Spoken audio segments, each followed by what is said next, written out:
weli waxaad daawanaysaan caawiya caalamka waaniga maxamed cabdi xaraare shalay ayay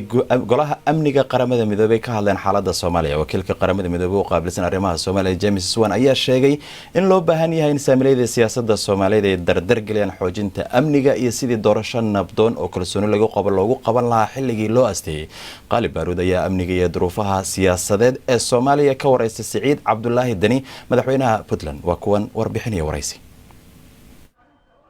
horumarka magaalada Garowe waa mid cajiib ah waqti kooban ayay isaga gudubtay degmo gobol caasimad maamul goboleed iyo xarun leh awood siyaasadeed oo heer qaran ah Puntland waa maamulka ugu daaweyn xubnaha dawladda federaalka ee Soomaaliya waxay ahayd udubdhaxaadkii lagu dhisay nidaamka federaalka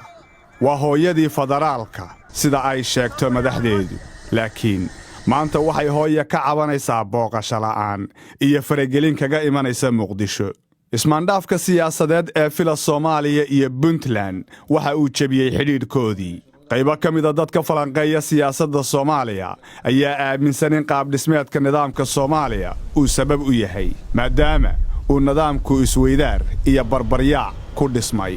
madaxda maamul goboleedada qaar ka mid ah ayaa ku dooda in siyaasadda xukuumadda dhexe ay ku salaysan tahay awood maroorsi iyo burburinta nidaamka federaalka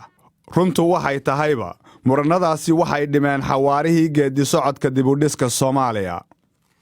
shirkii London waxaa lagu heshiiyey yagleelka dhismaha ciidamo qaran oo bedela ciidamada ajnabiga ah laakiin hadda qorshahaasi hakad ayuu galay dhanka kale xilliga iyo qaabkii loo qaban lahaa doorashooyin qaran sanadkan lama hubo wadaagga kaalmada iyo dakhliga dalka weli isna muran ayaa ka taagan mid ka mid ah xubnaha xadhigjiidka siyaasadda dabran ee Soomaaliya iyo dhifitaankeeduba waa madaxweynaha Puntland Siciid Cabdullaahi Dani laakiin guud ahaan siyaasadda Soomaaliya waa mid is-eedayn badan oo cadayma yar tan iyo markii la doortay 2018 waxa uu ku hawlanaa xalinta siyaasado uu dhaxlay iyo shax xukunkiisa la socotay hogaga qaar wuu qaaday laakiin kuwa uu qaanuunka Puntland ku sidkay ayaa weli fadhiya madaxweynuhu ma aha nin hadalka qariya haddana ma qeexo dhawaan ayuu iiga warramay arrimaha Soomaaliya ugu horreyntiina waxa uu ii sharaxay sida uu maamulkiisu u maaraynayo safmarka coronavirus Puntland meeshii ugu soo horeysay oo xayiraad bandu waa soo rogtay bay ahayd wax badan oo guulaha bay ka gaartay waxay xayirtay diyaaradihii imaanayay waxay xayirtay baabuurtii isaga gooshay magaalooyinka waxay xayirtay in magaalooyinka la isku soo ururo meelaha dadku isugu yimaadaan runtii intaas muddadii u horeysay si wanaagsan ay u hirgashay waadaama wadanku dadku Soomaaliyeed ay yihiin dad ay ku adag tahay in ay kala joogsadaan oo duruufo ama dhaqan labaduba ay sababeen waxa aad u soo batay dadka koonfurta Soomaaliya ka imaanayo oo wadooyin kaleeto samaystay oo aan ahayn wadooyinka hore ku imaan jireen iyo dadka imaanaya dhinaca waqooyiga Itoobiya arrintaas waxa moodaa inay soo yaraatay waqtiga oo dheeraaday iyo duruufaha dadku adkaaday oo maxaa yeelay waa dad inta badan noloshooda ku xiran tahay maalintaas wixii ay shaqaystaan dadka Puntland iyo dadka Soomaaliyeed haddaynu ka hadalno gumaad kale oo Puntland ka socday in badan ururada matidiinta waxay weerar ka fulin jireen Puntland doraad waxaa la dilay gudoomiyihii gobolka Mudug dhamaadkii bishii March waxaa la dilay gudoomiyihii gobolka Nugaal walwal inta leeg ayuu kugu hayaa wajigan cusub ee lagu leynayo madaxda Puntland runtii waxaad ogtihiin gudoomiyihii ka horeeyay ee gobolka Banaadir Engineer Yariso isagana waa la dilay ilaa iyo hadda humaag baa ku jira sababtii loo dilay iyo wixii ka dambeeyay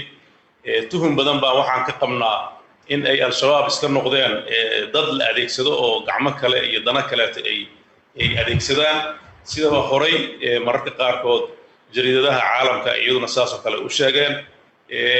la beegsiga muddo 2 bilood ka yar in laba gudoomiye oo Puntland ah iyaga loo qasto oo qorshaha inta la eeg ay al-shabaab oo sheegatay ay fuliyaan runtii baaritaan baan ku wadnaa tuhun badanna waa nagu jiraa horta waxaa jirtay in dilkan ay al-shabaab sheegatay waraad doraatiidaysana waxaad ku sheegtay inay Puntland ka socdaan weeraro hadafyo kala duwan leh wajiyo badan leh lagu diidan yahay deganaanshaha Puntland dowladnimada Puntland iyo horumarka Puntland dadka diidanayay yihiin horumarka iyo deganaanshaha Puntland dabcan cadowga ummadda Soomaaliyeed iyo cadowga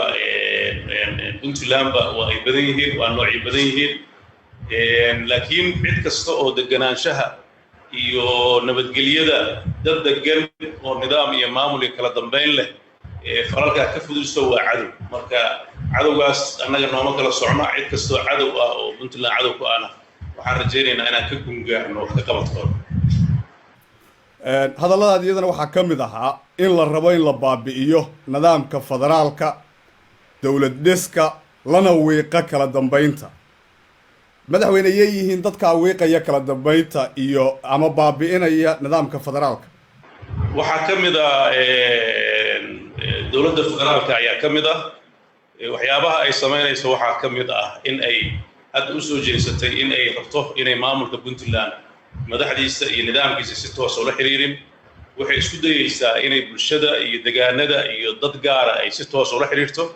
taas waa mid ka hor imaanaysa nidaamkii dowlad dhiska ee Soomaaliya ku socotay ayay bulshada inaan u adeegno Puntland anaga habeenii maalin u taagan waa maamul 20 sano jiray leh dhammaan hay'adaha fulinta ee dalka heer gobol heer degmo heer tuulo iyo heer dowlad state-ba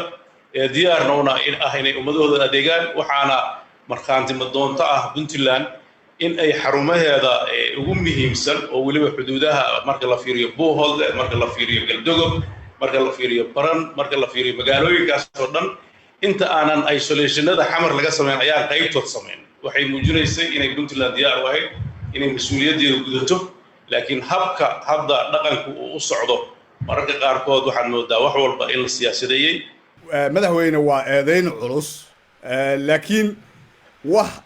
aad dadka Soomaaliyeed u sheegi kartid ama dadka reer Puntland oo taabasho leh oo cadayn leh oo burburinta ay dawladda dhexe idinku wado ama madaxdeedu ma noo sheegi kartaa hadda diyaar uma ahay inaan tafaasiil halka uga warramo waayo madaxweyne waqtigeeda iyo madasheeda ayaan uga hadli doonaa doorashada waxaa ka dhiman muddooyin bila ah haddaba maxay tahay mowqifka Puntland ee doorashada lagu qabanayo xilligii loogu talagalay waan rajaynaynaa doorashadu in ay ku dhacdo xilligii loo asteeyay waana arrin muhiim ah oo runtii annagu aan taageerayno una aragno inay sida saxda ah ay tahay waxaan rajaynaynaa inay doorashadu waqtigeeda ku dhacdo si la isla ogol yahay oo dadka Soomaalida danaheeda ka shaqeynaya mas'uulka ka ah ay go'aan ka gaaraan marka idinka mowqifkiinu wuxuu yahay in doorashada lagu galo nidaamkii ahaa qabiiliga ahaa ee 4.5 ka ahaa Puntland wax gaar ah ma qabto laakiin waxay ku baaqaysaa oo marar badan ku baaqday in dadka Soomaaliyeed maamulada dawladda dhexe inay isu yimaadaan oo wixii ay u arkaan inay dow tahay doorashaduna ay ku qabsoomi karto ay baan ka gaaraan marka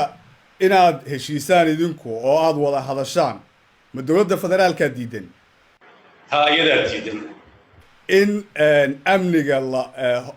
la hormariyo oo ciidamo la dhiso oo maamul goboleedyada iyo dawladdu ay wada dhisaan taana yaa diidan waxaad ogtahay Soomaaliya dawladeedu waa dawlad taageeran oo runtii international community-gu uu caawiyo waxaad la socotaa in ay dawladdan isku dayday international community-gu inuusan caawinta iyo shaqadiisa uusan qabsan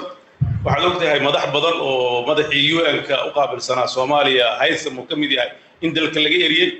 cidii hadasha in wax la yeelo waxaad arkaysaa xalana haddii wax yar oo aragti ka duwan ay international soo gudbiyaan hubiyaal la dhacayo waxaasoo dhan waa waxyaabo mugdi ah oo hareereynaya dawladnimada sida loo doonayo marka tuhun badan baa jirta oo aan rabno inaan ooda ka qaadno oo muddo aan hoos jeclayn inaan u xalino laakiin waxaa moodaa habka dalku u socdo waa hab khatar ah oo dhiilo mudan oo u baahan dadka Soomaaliyeed inay tala ka gaaraan arrinta beesha caalamka maalin dhaweydna hadalkii aad jeedisay way ku jirtay oo waxaa ka mid ahaa oo aad tiri run ahaantii waa ka xumahay beesha caalamka oo hafarta inay amniga Soomaaliya ka shaqeeyaan waxay sheegaan inay waxaan sheegayaa inaysan Puntland amnigeeda ka shaqeyn inaysan ka go'nayn in ciidamadeeda la dhiso dadka aad sheegayso ee ka tirsan beesha caalamka ee horumarka iyo dhismaha Puntland saluugsan ayagu waayo runtii internationalka u garaabaya maxaa yeelay wax dib badan bay la kulmeen laakiin waxaan maleynaynay maadaama lacagta Soomaaliya lagu bixinayo ay tahay canshuurtii ummadooda laga soo qaaday inay ku dhiiradaan sida saxda ah inay u maalgeliyaan caqabado badan ayaa ka yimaaday sida mashaariicaha loo fulinayo waxa ay dawladda federaalka mararka qaarkood ay ku samaysaa gacan bidixayn iyo inay u dhacdo deegaanada Puntland oo mararka qaarkood ciidamo ka qorto oo mararka qaarkood qalaanqal ay ka abuurtay oo internationalku og yihiin oo waxba ay ka qaban waayeen marka runtii muddadii aan aamusi karnay waa soo dhammaatay mowqifkeena khaasatan ka mas'uul ahaan ii muuqdo waxa weeye inaan ummadan danaheeda aan ka shaqeyno difaacno ummadana isku tashato haddana dib baan ugu noqonayaa su-aashii ma cid baa jirta beesha caalamka ka tirsan oo dowladda federaalka idinla hafinaysa cid gaar aan tilmaamayo ma jirto laakiin way jiraan si guud baan u hadlaa aniga dhaqaalaha ka yimaada oo intooda badan gacanta dawladda dhexe ku jira sidii la rabay uma ay soo gaarin sidee la rabay inay u soo gaaraan bal noo sharax hadda waraysi baan isku ogeynay inaan wax sharaxo maanta iskuma ogeyn inta ayaan ku soo afmeeray barnaamijka caawiya caalamka nabadgelyo